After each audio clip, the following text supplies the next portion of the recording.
Hello friends, welcome to prepare UPSC.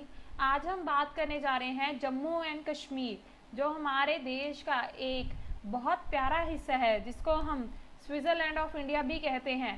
इसके अभी कुछ न्यू रूल्स हैं जो वो सरकार ने जारी किए हैं। उन रूल्स के बारे में हम जानेंगे। इसमें गवर्नर का क्या रोल होगा अभी, और सेंट्रल गवर्नमेंट का क्या रोल होगा, और जो चीफ मिनिस्टर होता था, जो 2018 से इसकी सीट खाली पड़ी है, उसके बारे में सेंट्रल गवर्नमेंट के क्या विचार हैं, उनके लिए क्या रूल्स आए हैं, ये सभी हम इस वीडियो में डिस्कस करेंगे। चलो चलते हैं वीडियो की तरफ।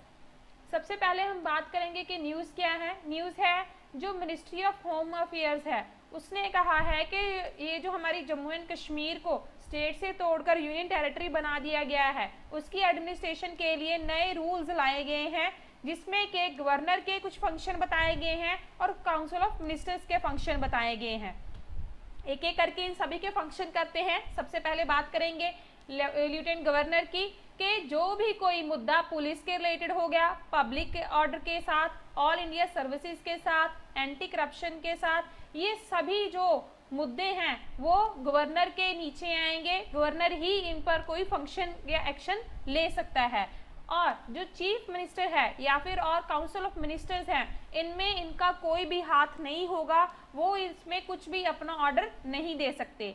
तो ये चार मुद्दे याद रख लीजिए, ये इंपॉर्टेंट है कि एंटी करप्शन हो गया, ऑल इंडिया सर्विसेज हो गया, पब्लिक ऑर्डर हो गया और पुलिस हो गया। इन सभी के लिए हमारा जो गवर्नर होगा जम्मू एंड कश्मीर का, वही इन पर कोई अपने फैसले सुनाएगा।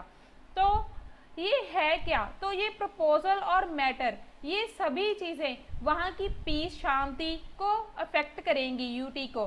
तो माइनॉरिटी जो कम्युनिटी है हमारी यूटी जम्मू एंड कश्मीर की, उन सभी के इंटरेस्ट के लिए, शेड्यूल कास्ट के लिए, शेड्यूल ट्राइब्स के लिए, बैकवर्ड क्लास के लिए, इन सभी के लिए एक ही बंदा जिम्मेदार होगा, और वो है हमारा जम्मू एंड कश्मीर का गवर्नर। और इन सभी मुद्दों को गवर्नर को जानकारी कौन देगा? Chief secretary. वो इन सभी मुद्दों को गवर्नर की नज़र में लेकर आएगा और गवर्नर उस पर फैसले सुनाएगा। इसमें चीफ मिनिस्टर की इंटीमेशन भी ली जाएगी, ठीक है, इससे पहले कि कोई ऑर्डर दिया जाए, उसे सिर्फ सलाह मांगी जाएगी, इससे ज़्यादा कुछ भी नहीं।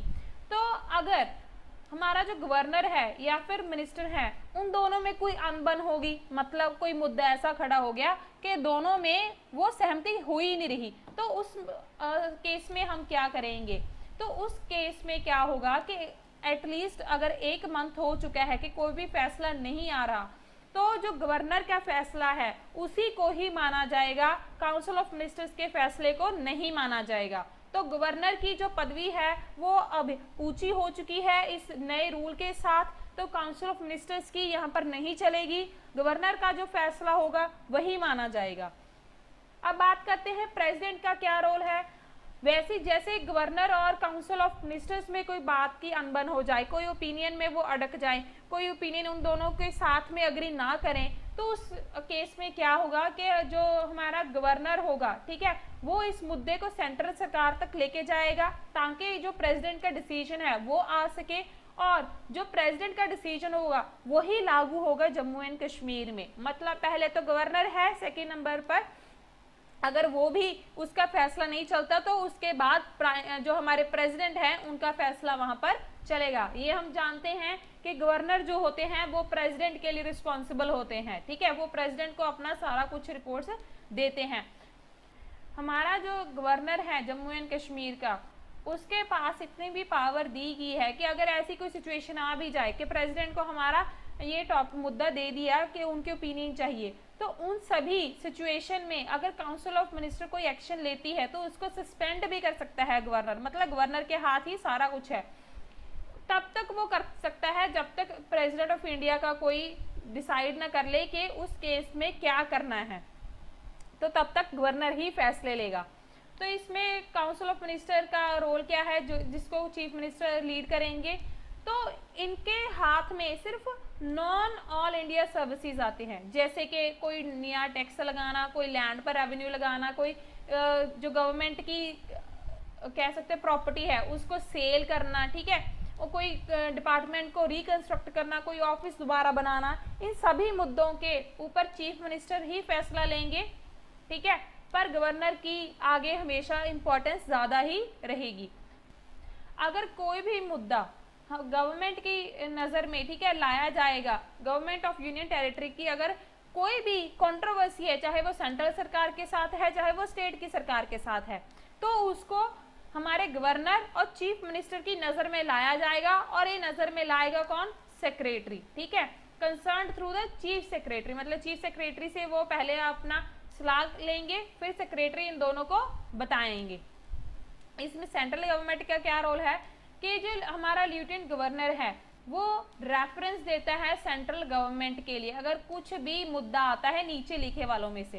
तो पहला मुद्दा क्या है? Those affecting the relation of the centre with any state government, supreme court of India और एनी अदर हाई कोर्ट। मतलब कोई भी मुद्दा आता है जो सेंटर सरकार के साथ है, किसी स्टेट के साथ है, सुप्रीम कोर्ट का कोई मुद्दा है या हाई कोर्ट का, वो लेफ्टिनेंट गवर्नर हमेशा सेंट्रल गवर्नमेंट को रेफरेंस देगा।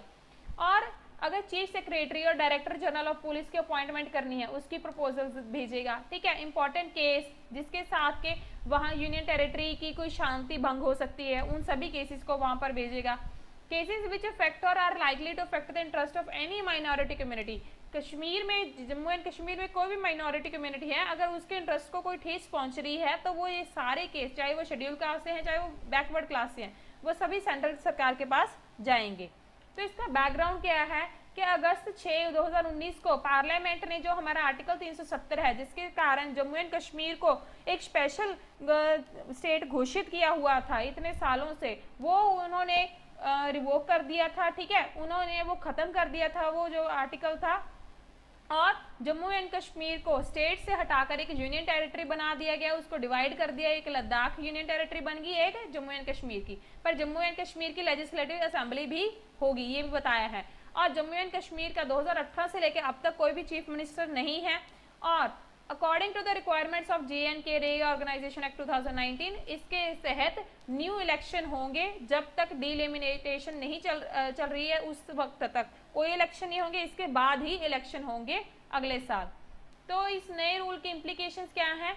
इसके साथ क्या होगा कि ये जो जम्मू एंड कश्मीर की स्टेट है, ठीक है, इसका जो स्पेशल स्टेटस इसको पहले मिला हुआ था, उसमें क्या था, चीफ मिनिस्टर सबसे ज्यादा पावरफुल था, वही डिसीजन लेता था, उसके हाथ में सब कुछ था।